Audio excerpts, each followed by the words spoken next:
This podcast is brought to you by Ideate and Execute. Do you want to drive innovation in your organization, futurize your enterprise, ideate massively valuable new products, or execute them to market? Then contact us today at ideateandexecute.com and get started. Why listen to the past when you can listen to the future?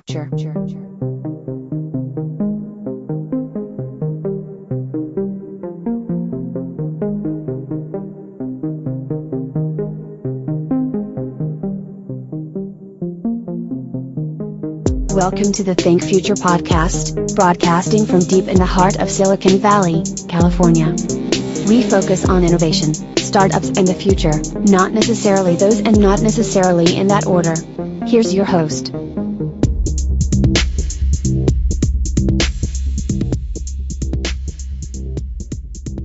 Good morning, everyone, and welcome to Think Future. My name's Chris Kalaboukis, and once again, we're coming at you live from deep in the heart of Silicon Valley, California. We're talking innovation, startups, the future, not necessarily those and not necessarily in that order. If you're watching on YouTube, smack that subscribe button and hit that bell so you can be notified when a new show comes online. And if you're listening on a favorite podcast service, please subscribe. Please drop a note on Apple Podcasts. I greatly appreciate it. Now, you probably drive. If you're a typical American, you probably drive. I think somebody said somewhere that there are more cars in the United States than registered drivers. And I can totally understand that. I can see that in California. In fact, that's one of the things I noticed when I first moved to California, is that every family had more cars than drivers. So there was a family that we got acquainted with, and they had 3 cars, even though only the mom and dad drove. So pretty much everybody has more cars than they really need. Some of them are fun cars, some of them are work cars, but there's so many cars out there. And living in America, you kind of need to have a car, because that's one of the things about America, is that everything's so spread out. We're designed around the automobile. So everybody needs to have a car. And people can have cars in different ways. Even if you don't have a car, let's say you don't really need a car that often, maybe you Uber all over the place. But cars are essential. Personal transportation devices are pretty essential. And one of the things I've noticed with these cars is that the government regulations in the United States are trying to make them safer and safer and safer and safer. And because they're trying to make them safer and safer and safer, they're changing the design of the car to have less and less visibility at the back. And I'm not sure why they're doing this other than the safety aspect. But it's getting to me, it reminds me of this Futurama episode where they had a futuristic car race, and you had the professor in his racing car. He just wanted to go fast. And you had Leela in her safe car. She was acting as the soccer mom. And the soccer mom car literally had no windows. It was completely enclosed in a metal box. It looked a bit like the Mystery Machine from Scooby-Doo, but it was completely white and it was completely enclosed, and there was no glass that could break. There was no way you could break out of it, and the inside was paneled with LED panels, so you could see the outside as if you were outside. So that was like the safest automobile that was ever built. And if you think about it, that is kind of an extension of what we're doing right now. I mean, when you look at designs of cars, the back is getting all closed up. Who knows? We might as well just close up the front too while we're at it. Safe, safe, safe. Life isn't safe, but let's try and make driving safer. So that's the future of the automobile. And the other question I have is that why are we looking at electric cars? Why are we looking at battery-operated cars? I think, if you ask me personally, electric cars are a stopgap measure. They're not the final place we should be looking for motive power. Couple of things there. You tell you why. First of all, what happens with an electric car is that you're not actually reducing the CO2 that's going into the environment. You're reducing the CO2 that's going into the environment in the actual automobile, because the energy is not generated in the automobile. The CO2 going into the environment is generated wherever the energy is generated.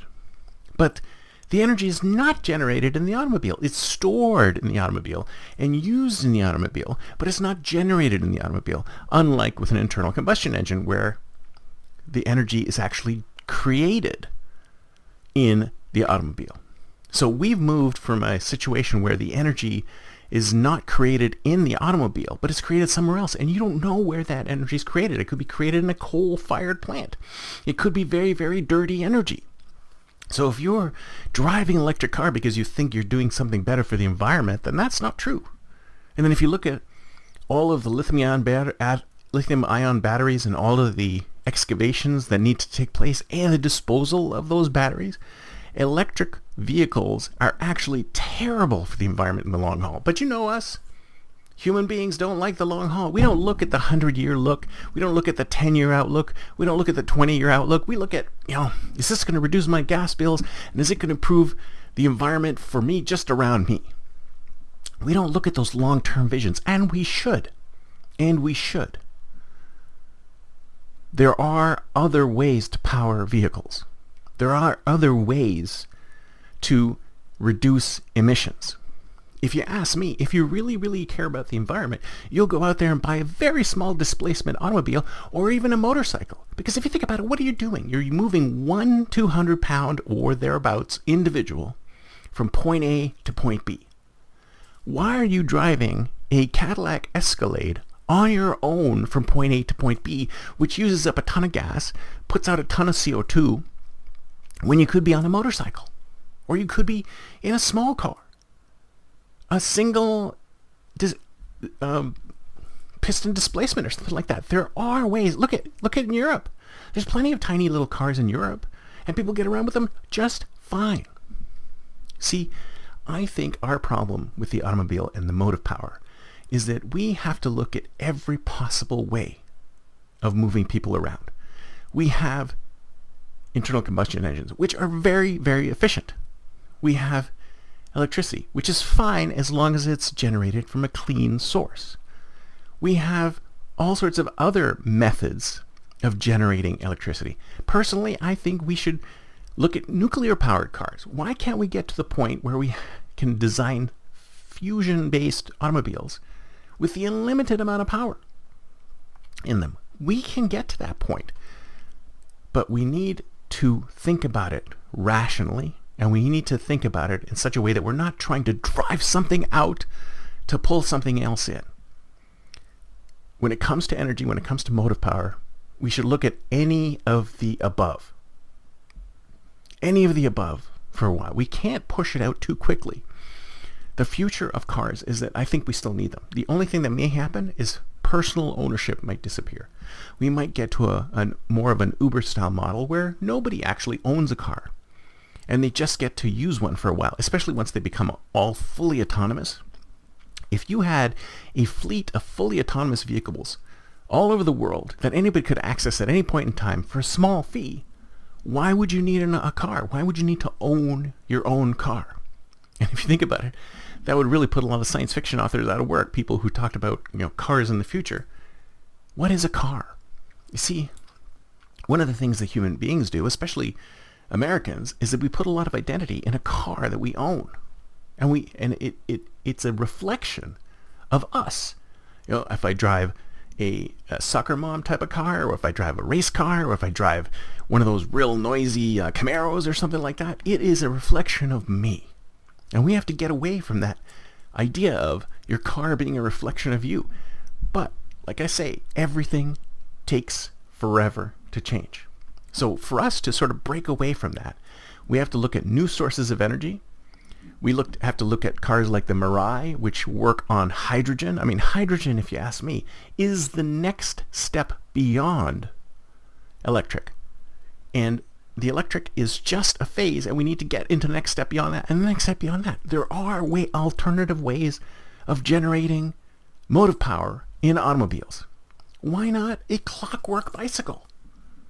Is that such a thing? Who knows? Somebody has yet to invent a clockwork bicycle. But if somebody has, let me know. I would love to try a clockwork bicycle.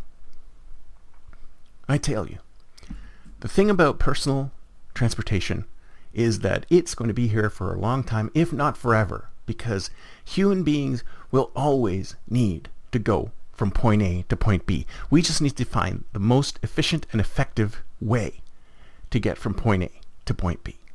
That's it for me for today. See you next time, and until then, don't forget to think future.